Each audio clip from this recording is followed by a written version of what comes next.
This video is about a Xenoverse 2 mod pack that only works on the Nintendo Switch and nothing else. Not Xbox, not PS5. You need Atmosphere and an unpatched Switch in order to use it, and the tutorial on how to get both will be linked in the description below. So, the new DLC update. It's been out for a while, but this mod pack took a while to make, so as always, all the DLC content's been tossed in, but so was a bunch of stuff that I added on my own.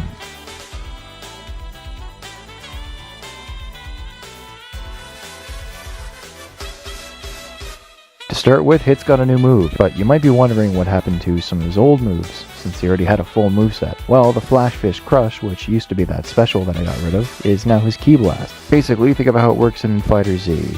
Hit puts up a barrier, and if an opponent hits him, he counters with it. However, its offensive capabilities have been a little bit nerfed, if only because the new move takes up that slot just fine. Among some other updates, Vegito got some new moves, and Godku also got a complete moveset overhaul. Saiyan Ultra Instinct is also its own character now, so you won't need to get the DLC in order to play as it. Other characters were also updated, and I'll flash them on screen right now.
Some new characters were also added on top of this. First up is Base Form Toppo. Very nice, now the Pride Trooper trio can all hang out peacefully without having to worry about Toppo's creepy new stage of self-destructive self-discovery. Next up, Black Frieza. In addition to possessing the pass, he's also got a moveset filled with overwhelming force that's designed to beat down opponents senseless. He's fast and he's frightening, and he's not possessed by Zamasu. Last for the new guys is Hachiyak. He's a big angry Tuffle robot that fights like Broly, so in this mod pack he fights like Broly. You take some notes from Raging Blast, but that's not saying much since two of his moves in that game were just energy waves. He's mean, he shoots green, and he's the world's 4th biggest Saiyan hater. That being said, that isn't all I've got for you today. After all, this isn't nearly enough to justify as late as I've been to this update. No, you see, I've been spending that time doing a lot of things, and one of them is making an entirely separate complementary mod pack. When I was playing the first mod pack one day, a thought came to me that I should try out the Hero Coliseum.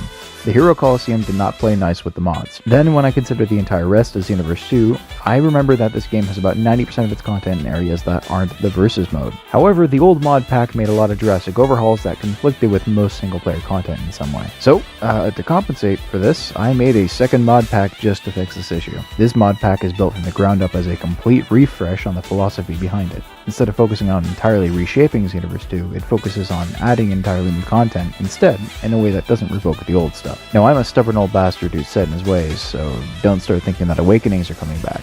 That whole mechanic is still very poorly designed, and I do not like how it's handled in the game at all. In the end, I think it makes for a much more uniform experience if these are all just separate characters, and it would be nice to be able to transform between them, but the game doesn't let me add that function. However, that won't be a problem anyways, because custom partners are back in business, and if you want to see Awakenings on cast characters so much, you could just pull up one of those. In addition, special care was taken to make sure the Hero Coliseum didn't mess up when mixing with all the new stuff added in. Since there were also a lot of unused moves going around, more characters ended up getting entirely new movesets for forms that were just costumes in the other pack. Ultra Instinct Sign has even been added back into this build, since there's enough moves to justify it being its own character again. If you want a pure, straightforward expansion on Xenoverse 2 content instead of just dicking around in CPU matches like I do, this is your option. In fact, I've been using this one more often lately just because I like it so much. However, this change in philosophy also necessitates some removals, because I will never allow anyone to have nice things. To keep the vanilla game's charge moves relevant and prevent too many reused moves, the dedicated charging input has been removed. Oops. Now you need to go back to using charge skills like the rest of the peons. Additionally, any of the entirely new character slots added in the original build have been removed to prevent any conflicts with new DLC or quest dialogue. That being said, you'll find some moves and skills from those characters reused in other places. For example, Brawler Trunks is now the default Z Trunks, with the Sword Swinger being the moveset for the DBS Trunks. Additionally, many of the new forms added to the original mod pack are still kept around, provided they were just costumes instead of entirely new slots. That means Bojack, Super 13, and regular Tubby Topo are still in this new pack. So to summarize for your convenience, we've got the main mod pack that overhauls the versus mode experience with a metric ass load of new content, and a new secondary mod pack that purely improves the existing game that lets you play the other modes with zero complications. Pick whichever suits your taste best, but I prefer to swap between them using NX Shell to suit my mood. Both of them will be updated much faster alongside each other in the future, since I do not have any plans to be doing another massive update like this again in the future. It's all just going to be minor tweaks and compatibility updates. So that's everything. Pick your poison. Download them and go ham. The last bit here is dedicated to some FAQs. Short answer, no. Long answer, yes, but nobody else is going to have your mods, so they're not going to work, and you're just going to constantly desync and disconnect. Also, you could get banned, so just play offline. No, this mod pack is only for the Nintendo Switch and nothing else. I have no idea how to get mods to work on your PS5 copy. Very sorry.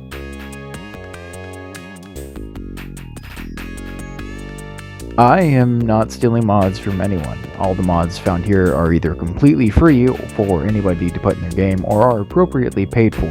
The mods found here are unpacked and directly integrated in the game as well, so if somebody wanted to steal a paid mod from here, I'd mostly just be very impressed at their attempt.